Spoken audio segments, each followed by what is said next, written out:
Hello everyone, welcome back to our channel. I am Abhishek और आज हम करने वाले हैं पॉलिटिकल साइंस के चैप्टर 3 का पार्ट 2, जिसमें हम ये चैप्टर कंप्लीट करने वाले हैं। चैप्टर हमारा चल रहा था पॉलिटिक्स ऑफ प्लान डेवलपमेंट। इसमें हमने कुछ इनिशियल टॉपिक्स को कवर कर लिया था। लाइक हम थे इन कैसे कि इंडिया में इंडिपेंडेंस के बाद गवर्नमेंट इस्टेब्लिश होने के बाद हमने तीसरे चैलेंज पे काम करना स्टार्ट किया। That was the development and welfare for all sections of society.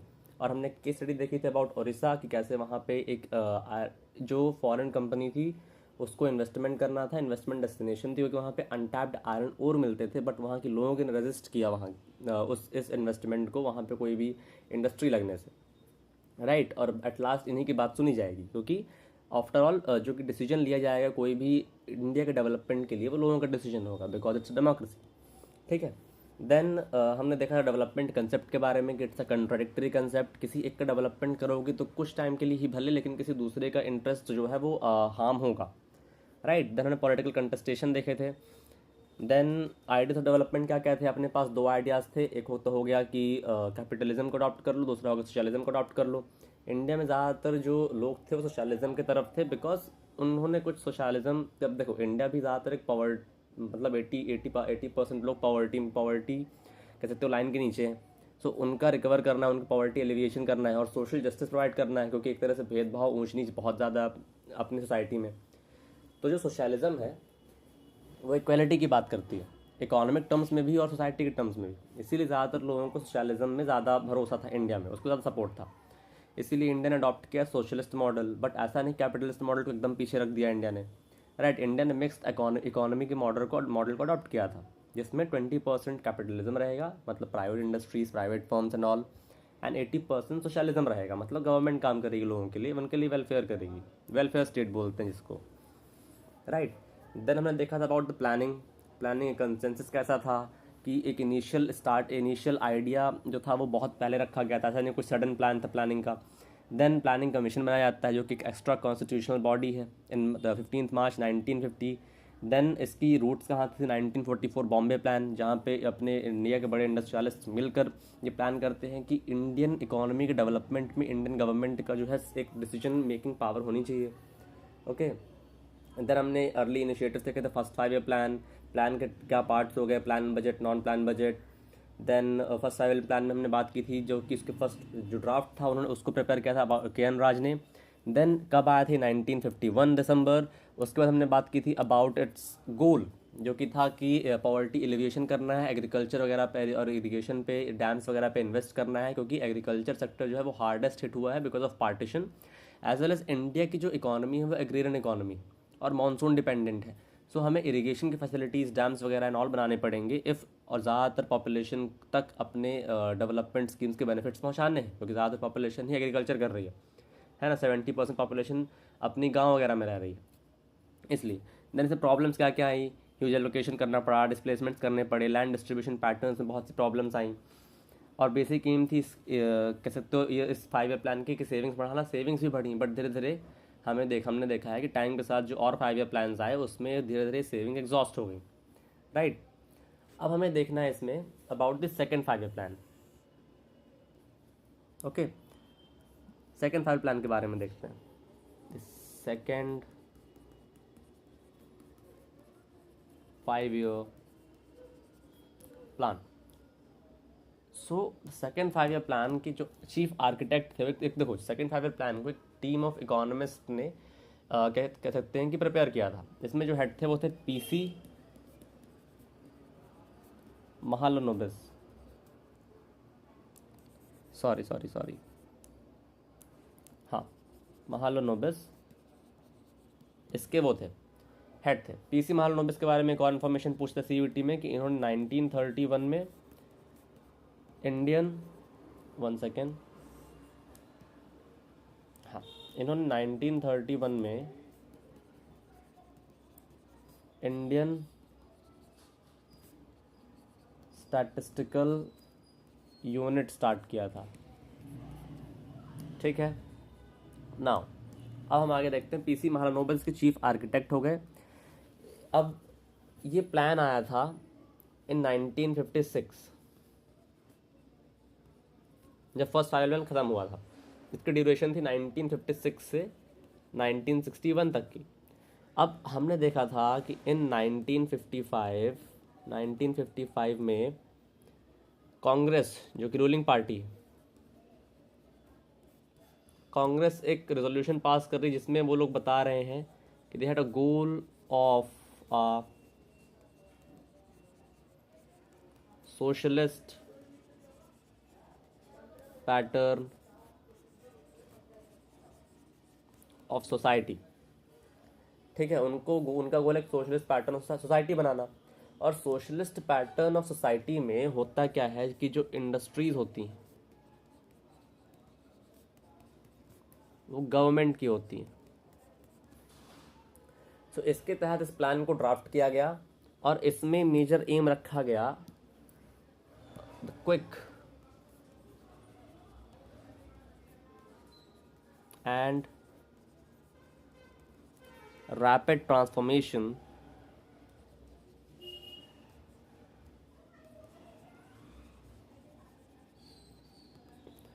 और इसमें इन्होंने फोकस किया ऑन हैवी इंडस्ट्रीज, जो एक तरह से कह सकते हो बेसिक इंडस्ट्रीज होती हैं, like iron and steel industry हो गई है ना। इस तरह की इंडस्ट्रीज पे उन्होंने ज़्यादा फोकस दिया।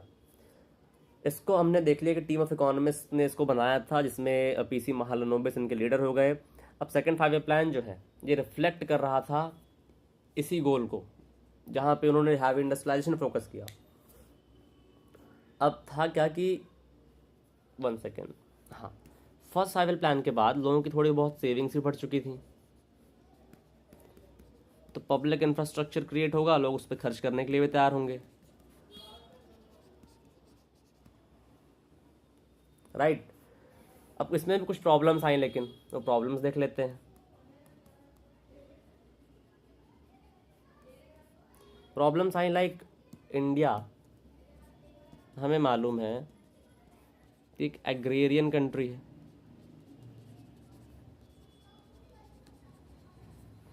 सो हमारे पास ऐसी टेक्नोलॉजी तो है नहीं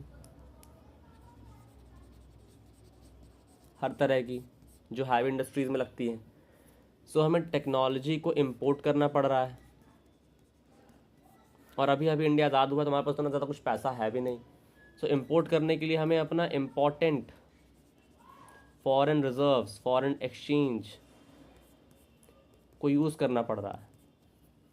ठीक है, इससे फॉरेन एक्सचेंज खत्म हो रहा है। दूसरा, एग्रीकल्चर फोकस ना देते हुए दूसरी प्रॉब्लम ये आ गई कि फूड सिक्योरिटी हार्म हो रही है। फूड सिक्योरिटी हार्म हो रही है क्योंकि थोड़ा ध्यान से अगर देखो इस टाइम पीरियड को, तो अभी ग्रीन रेवोल्यूशन नहीं आया है।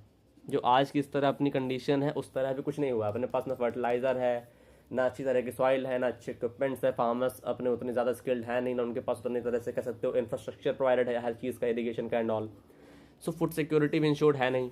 फार्मिंग कभी भी कह सकते हो कि डिटोरिएट हो सकती है, फेमीन आ सकता है, फिर भी इस पर ध्यान दिया गया। तो दूसरी प्रॉब्लम आई फूड सिक्योरिटी की, राइट। और तीसरी आई इसमें क्रिटिक्स। इसमें एक तरह से कह सकते हो डिबेट शुरू हो गई, debate of urban versus rural, and दूसरी डिबेट स्टार्ट हुई ऑफ पब्लिक वर्सेस प्राइवेट। और दोनों साइड से लोग एक तरह से गवर्नमेंट को ब्लेम दे रहे हैं अब, है ना। चलो पहले देख लेते हैं इसमें अबाउट दिस। 1 सेकेंड, हाँ, सबसे पहले देख लेते हैं अर्बन वर्सेस रूरल। मतलब एक तरह से इसमें वही था, इंडस्ट्रीज वर्सेस एग्रीकल्चर, राइट, इसकी बात होगी इसमें। सबसे पहले इसको देख लेते हैं कि इसमें क्या हो रहा था। Industries versus agriculture. एक गांधीयन इकोनॉमिस्ट थे अपने पास, गांधीयन इकोनॉमिस्ट, जिनका नाम था जेसी कुमरप्पा। जेसी कुमरप्पा कहते हैं कि हमें रूरल इंडस्ट्रियलाइजेशन करना चाहिए। इंडस्ट्रीज़ की तो ज़रूरत है हमें डेवलपमेंट के लिए, बट वो इंडस्ट्रीज़ रूरल होनी चाहिए, राइट। एक तो देखो गांधीयन इकोनॉमिस्ट थे, तो इनमें थोड़ा गांधी जी की तो ट्रेड्स हमें देखने को मिल जाएंगे, है ना। और गांधी जी भी बात करते थे अबाउट ग्राम स्वराज।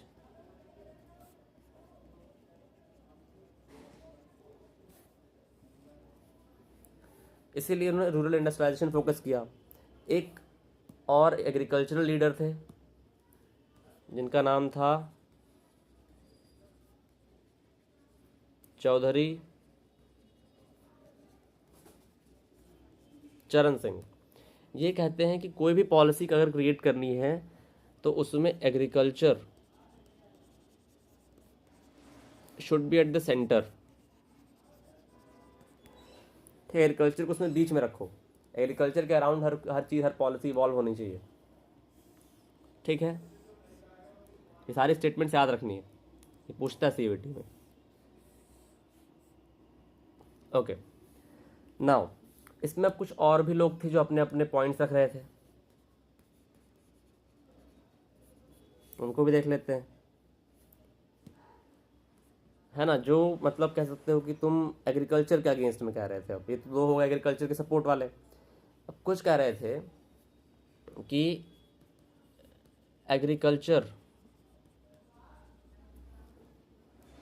एग्रीकल्चर से अपने इंडिया का डेवलपमेंट डिग्रेड होगा, उतना तेज़ी से नहीं होगा, है ना। अगर डेवलपमेंट बढ़ाना है, 1 सेकेंड, इफ डेवलपमेंट की पेस बढ़ानी है सो हमें इंडस्ट्रीज चाहिए होंगी,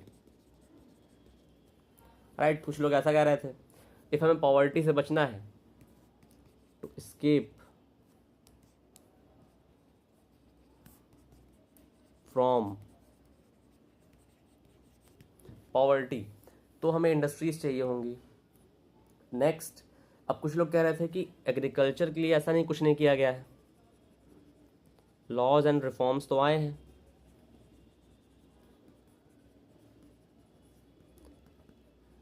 laws and reforms agriculture as well, but उनका इम्प्लीमेंटेशन नहीं हुआ है,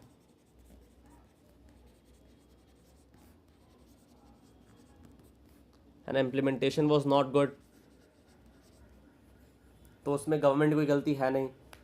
और बहुत बार तो लैंडलॉर्ड, लैंड ओनर्स क्लासेस जो हैं उनके कारण ये इम्प्लीमेंटेशन फेल हो गया है। सो ऐसा नहीं एग्रीकल्चर के लिए कुछ नहीं किया गया है। दूसरा जो था डिबेट, दूसरी डिबेट थी अबाउट, ओके, सो दूसरी डिबेट थी about public industries versus private industries, ठीक है। इसको भी देख लेते हैं। अब सेकेंड 5 ईयर प्लान में गवर्नमेंट अपनी इंडस्ट्रीज खोल रही है, ठीक है, गवर्नमेंट इंडस्ट्रीज खोल रही है। अब हमें मालूम है कि इंडिया में, इसको नोट पे रखना, India had adopted a mixed economic model, ठीक है, जहाँ पे दोनों साइड इंडस्ट्रीज खोल सकती हैं अपनी। सो इस पे हुआ ये था कि स्टेट जो था, ऐसा मतलब लग रहा था कि स्टेट विल, इसमें लिख देता हूँ मैं, state will focus on the heavy industries हो गई, है ना, इंफ्रास्ट्रक्चर डेवलपमेंट हो गया,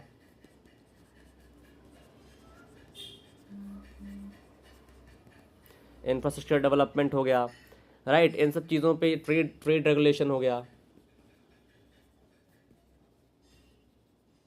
इन सब पे स्टेट ध्यान देगा। और जो प्राइवेट सेक्टर है वो ध्यान देगा एग्रीकल्चर पे, एग्रीकल्चर बढ़ाएगा, ट्रेड करेगा, एंड अपनी खुद की इंडस्ट्री भी खोल सकता है। अब इसमें क्रिटिक्स क्या आते हैं, let us look at the critics. Critics इसमें ये मिलते हैं कि प्राइवेट इंडस्ट्री, देखो क्रिटिक्स दोनों साइड से होते हैं गवर्नमेंट के। अब क्रिटिक्स देखें of government,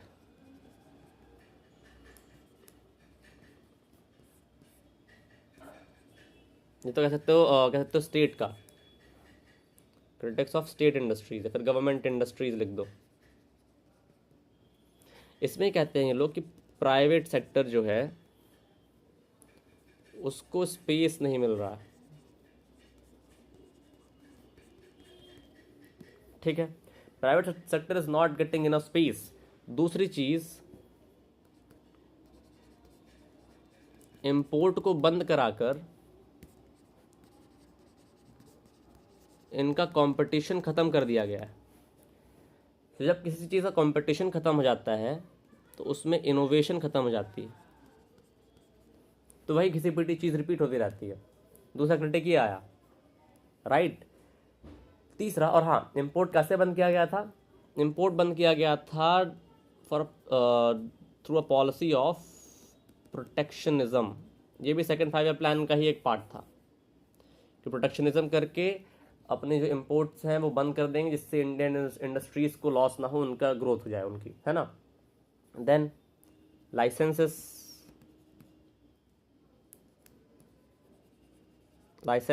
and permits and all system बहुत ज़्यादा एक तरह से कह सकते हो इनएफिशिएंट था, और करप्शन था ही। कुछ प्राइवेट वालों को अपना काम कराना हो, लाइसेंस वगैरह निकलवाना हो, फिर कोई कह सकते हो कि डिसीजन लेने के लिए गवर्नमेंट की वो चाहिए हो, साइन सिग्नेचर चाहिए हो, तो उसमें करप्शन बहुत था। अब कुछ देख लेते हैं क्रिटिक ऑफ, सॉरी 1 सेकेंड, हाँ, अब कुछ देख लेते हैं जो बोल रहे थे अगेंस्ट, मतलब एक तरह से कोई गवर्नमेंट दोनों साइड से फंसी हुई है। अब जैसे कुछ लोग हो गए जो पब्लिक सेक्टर अगेंस्ट में बोल रहे हैं, अब कुछ हो गए जो प्राइवेट सेक्टर के उस पे हैं और उसका पब्लिक सेक्टर का डायरेक्टली विरोध कर रहे हैं। किसका देख लेते हैं कि जो पब्लिक सेक्टर है इसमें प्रॉपर स्पेंडिंग नहीं हो रही है, proper spending on education and health, ये नहीं हो रहा है, राइट। दूसरा,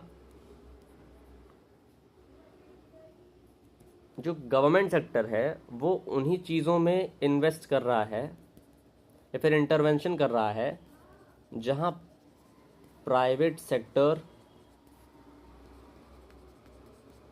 कांट, जहां प्राइवेट सेक्टर की इतनी अभी हैसियत नहीं है करने की, वहां पे गवर्नमेंट कूद रहा है, मतलब प्राइवेट की हेल्प कर रहा है, राइट। देन जो गवर्नमेंट पॉलिसीज हैं, गवर्नमेंट इंडस्ट्रीज से पुअर की हेल्प नहीं हो रही है, बल्कि एक मिडिल क्लास डेवलप हो रहा है। मिडिल क्लास डेवलप हो रहा है जिनकी सैलरी तो अच्छी है बट इनकी अकाउंटेबिलिटी नहीं है, राइट। ये बात हो गई। दूसरा कि गवर्नमेंट ने जो भी ये स्टेट इंडस्ट्रीज वेलफेयर स्टेट वगैरह खोले, इससे पॉवर्टी डिक्लाइन नहीं हुई। फिर सीधे क्रॉस ही कर दो। सो ये क्रिटिक्स थे कुछ दोनों साइड से, राइट। तो क्रिटिक्स तो देखो हमेशा रहेंगे गवर्नमेंट पॉलिसीज के, है ना, उसमें कुछ अच्छा भी होता है, कुछ गंदा भी होता है। हर चीज़ ऐसे सोचते हैं, प्लान करते हैं, वैसा नहीं चलता है, राइट। अब थोड़ा देख लेते हैं मेजर आउटकम्स, जो ये सब किया गया है ऐसे कुछ मेजर आउटकम्स देख लेते हैं। 1 सेकेंड,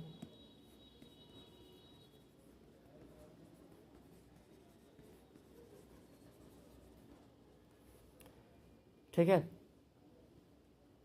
सबसे पहले तो मेजर आउटकम्स में पहला पॉइंट ये हो जाएगा कि हमारे देश में इन 5 ईयर प्लान्स के कारण एक फाउंडेशन क्रिएट हो गई, राइट। एक फाउंडेशन क्रिएट हो गई जहां पे एक बेस बन गया, base of the economic future of our country, right. दूसरा,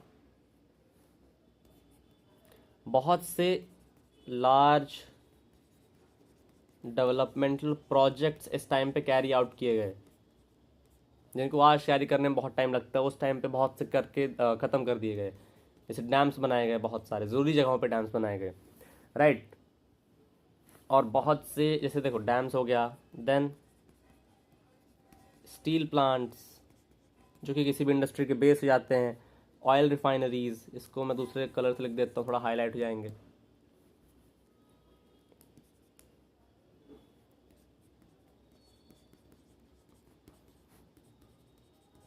स्टील प्लांट्स,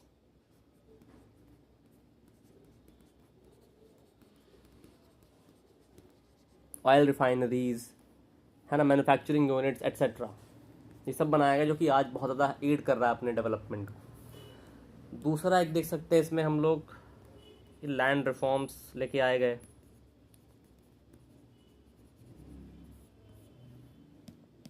ठीक है, लैंड रिफॉर्म्स लेके आए गए। ज़मींदारी सिस्टम जो अभी तक चलता आ रहा था,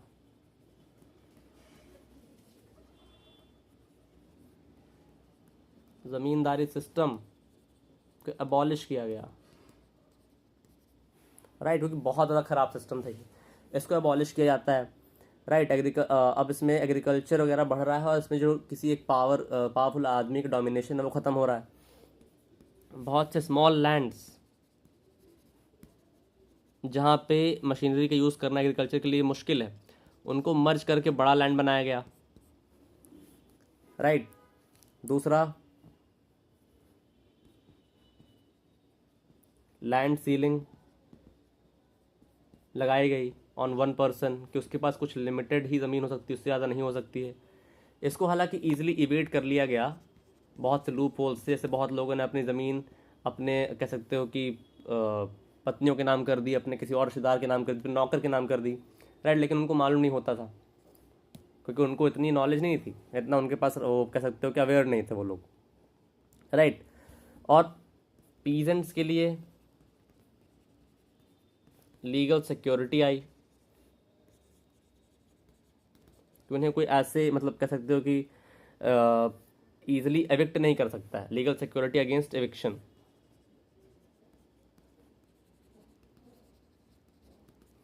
but this was also rarely implemented, क्योंकि पीजेंट्स को मालूम ही नहीं उनके राइट्स के बारे में, वो लोग कैसे कंप्लेन करेंगे किसी चीज़ की, राइट। अब तो बहुत सी पॉलिसीज लेके आए गवर्नमेंट, बट वो इम्प्लीमेंट नहीं हो पाए, because it was difficult to mobilise peasants तक बात पहुंचाना, उनको अवेयर करना, उनको मोबिलाइज करना इतना आसान नहीं था। दूसरा, लैंड ओनिंग क्लास के पॉलिटिकल इन्फ्लुएंस था, जिसके कारण क्या हुआ कि वो लोग बहुत बार पॉलिसीज डिसीजन मेकिंग को इन्फ्लुएंस कर देते थे, और बहुत बार होता भी था कि इफ लॉज पास हो भी गए तो सिर्फ लॉज ऑन पेपर रहते थे, उनका कोई इम्प्लीमेंटेशन नहीं होता था, राइट। तो एक बार कहीं लिख लेते हैं इसको,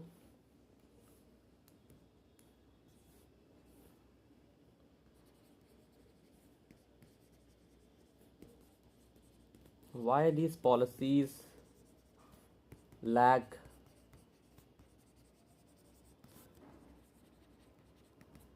implementation।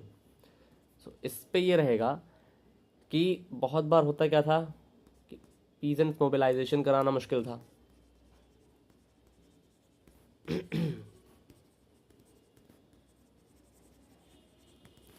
Peasants mobilisation was not easy. Second thing was कि land owning class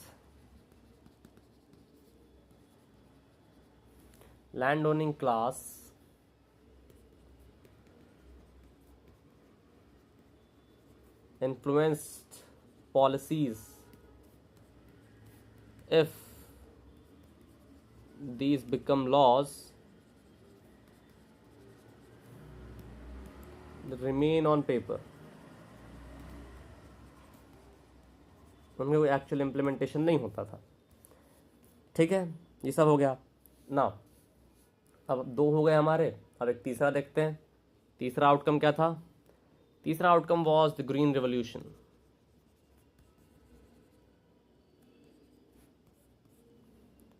green revolution आता है 1960s में इंडिया में एक फूड क्राइसिस आती है, ठीक है, फूड क्राइसिस आती है और हमको एड मिलता है एड फ्रॉम यूएसए। ठीक है, अब था क्या, यूएस ने हमें एड तो दे दिया, लेकिन एड के बदले में इन्होंने बहुत से इकोनॉमिक पॉलिसीज में चेंजेस करवाए, है ना, जिससे हमें और फूड सप्लाई मिलता रहे। फूड सप्लाई देने के बदले में इन्होंने ऐसा किया। तो अब था क्या कि धीरे धीरे इंडिया को इसका सोल्यूशन ढूंढना पड़ा, राइट। तो सबसे पहले क्या ऐसे कुछ पॉलिसीज़ लेके आई गई, ऐसे कुछ चीज़ें के बारे में कह सकते हो फोकस किया गया, जिससे जो फार्मर्स वगैरह, फार्मर्स का वेल ऑफ किया जा सके,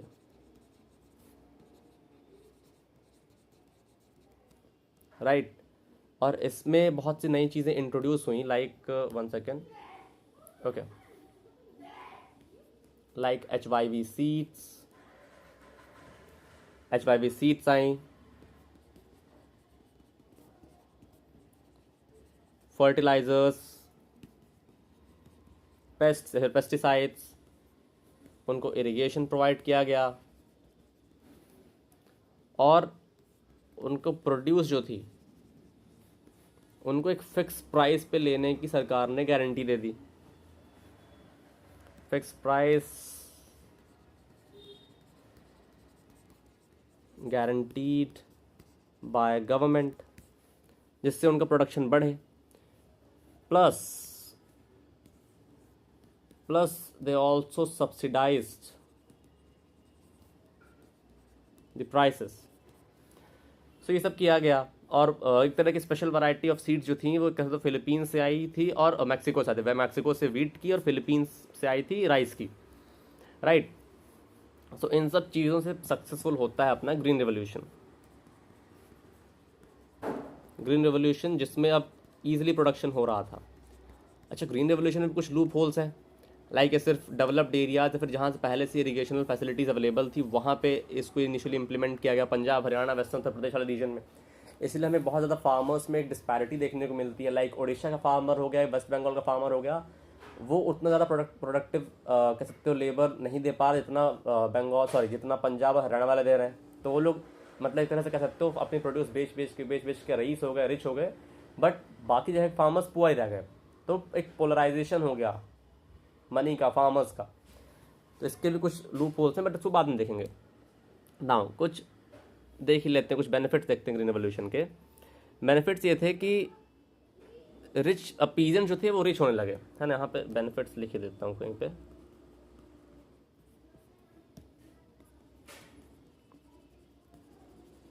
पीजेंट्स एंड लैंड ओनर्स की इनकम बढ़ गई। दूसरा,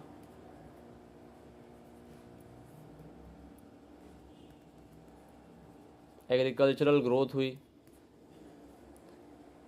हाँ, एक चीज़ और है, पोलराइजेशन भी हुआ इसमें। दूसरी चीज़, पोलराइजेशन कहाँ पे हुआ?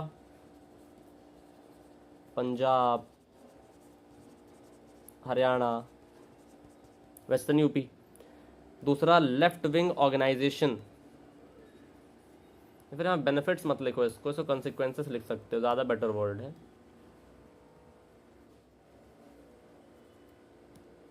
हाँ, लेफ्ट विंग ऑर्गेनाइजेशन स्ट्रांग हो गए। क्यों स्ट्रांग हो रहे हैं? क्योंकि पोलराइजेशन हो रहा है। पोलराइजेशन में सिर्फ क्या हो रहा है, एक साइड के फार्मर्स फोकस किया जा रहा है और पुअर फार्मर्स को फोकस किया ही नहीं जा रहा है। इसलिए लेफ्ट विंग ऑर्गेनाइजेशन स्ट्रांग हो रहे हैं। और इससे एक चीज़ ये भी हो रही है कि ग्रीन रेवोल्यूशन से एक मिडिल पीजेंट सेक्शन उठ रहा है, मिडिल क्लास पीजेंट सेक्शन।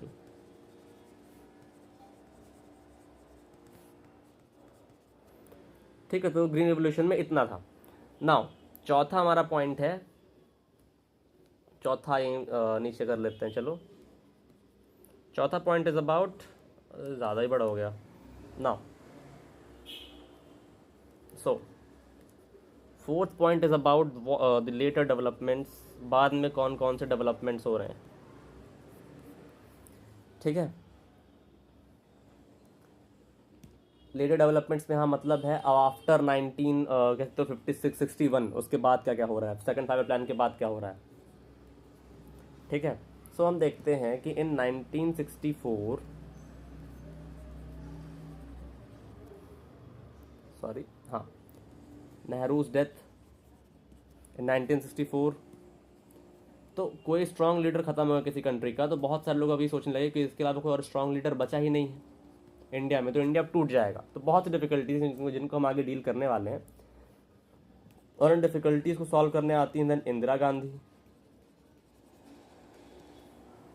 ठीक है, इंदिरा गांधी के आने से क्या हो रहा है, इंदिरा गांधी के आने से इन्होंने स्टेट रोल को और ज़्यादा बढ़ा दिया, ये पूरा सोशलिस्ट टिल्ट ले लिया था इन्होंने, है ना। 14 प्राइवेट बैंक्स को नेशनलाइज कर दिया, राइट, और बहुत सी प्रो पुअर स्कीम्स लेकर आई।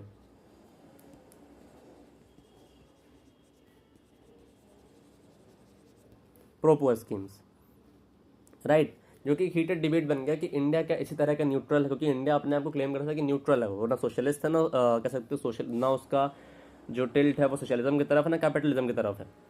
सो इन सब चीज़ों कंसिक्वेंसेस ये हुआ, इनके कंसिक्वेंसेस अगर देख लें,